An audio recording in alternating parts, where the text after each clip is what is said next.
Hey everybody, you're watching We the Fandom, where we discuss comic books, pop culture, and the fandom experience. If you enjoyed this video, please hit that like button and subscribe to the channel to see more content.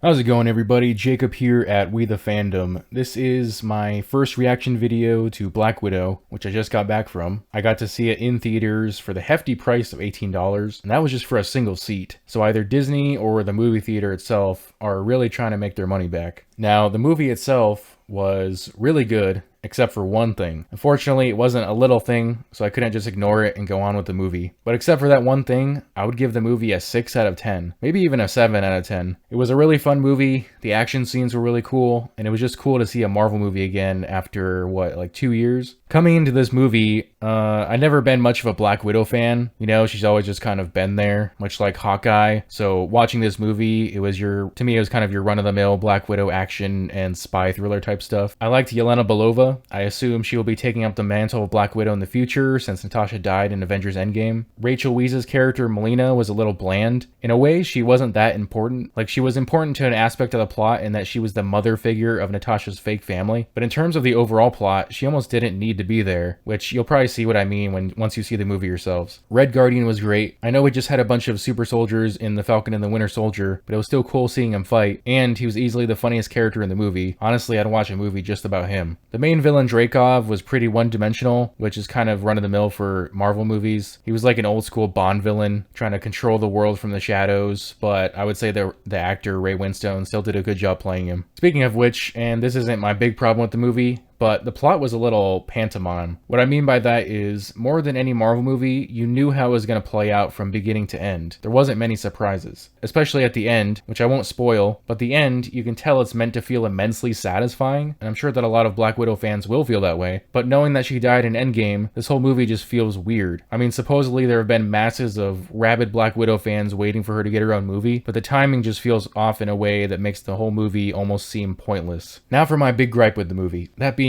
Taskmaster. A few days ago, I released a video talking about the comic book history of Taskmaster and theorized how they might portray him in the movie. That theory ended up being wrong, but before I get into it, I'll refresh you guys on the character's history. So in the comics, Taskmaster was a former S.H.I.E.L.D. agent turned mercenary for hire named Tony Masters, who was born with photographic reflexes, meaning he could watch someone perform a movement only once and mimic it perfectly without any practice. So he could memorize fighting skills, weapon skills, even memorize languages by watching people talk. So that's your super fast origin story. He's a villain who can copy physical abilities. With the movie version, however, they throw out that entire origin story. Instead of being born with photographic reflexes, Taskmaster has a chip implanted which mimics physical movement through technology, which I had theorized they might utilize that as a change in the movie. If they had just done that alone, I would have been a little salty, but I would have gotten over it. But Marvel had to do the Marvel thing, and they gender swapped Taskmaster. So she is played by Olga Kurylenko. And the funny part is, I'm willing to bet that part of the reason Marvel did that was for a big twist, and yet you could see it coming from a mile away. Whoever wrote this movie, you're not as smart as you think, because during the credits at the beginning of the movie, Olga Kurylenko's name is there. She's a pretty well-known actress, but she wasn't shown in any of the trailers. So as soon as that happened, I thought, well, this is probably Taskmaster. Not only that, but they kept mentioning the main villain Dreykov's daughter, who every time they mention her also mentioned that she was dead. And they mentioned her name like 4 or 5 times throughout the movie before they revealed that Taskmaster is his daughter. Despite all that, when you get to the revelation at the end, Natasha has this absolutely shocked look on her face, and I'm just sitting there thinking, you know, it would have been more relatable to the audience if we were also shocked. But you pretty much revealed Taskmaster's identity in the opening credits. And I've made videos in the past about how much it bothers me when Marvel and DC race and gender swap characters. Is it really too much to ask that the characters that you choose to use in your movies look and act like the ones in the source material? Of course, to the average moviegoer, even to the Marvel normies, the twist might have actually been interesting, in which case don't listen to me. It's just that I care about an accurate portrayal of the source material is all. So seeing that coming at the beginning, it definitely soured what was meant to be the most exciting part of the movie for me, because in all honesty, I didn't go to this movie to see Black Widow, I went to see Taskmaster. That being said, the average fan will likely enjoy this movie. If they hadn't done Taskmaster dirty, it would have been an amazing movie. But there you go, my first reaction. If you've seen the movie as well, tell me what you think of it in the comments below. I will be making a comprehensive review video with Easter eggs, as well as talking about the post-credit scene, so look out for that. As always, if you enjoyed this video, please hit that like button and subscribe to the channel if you haven't done so already.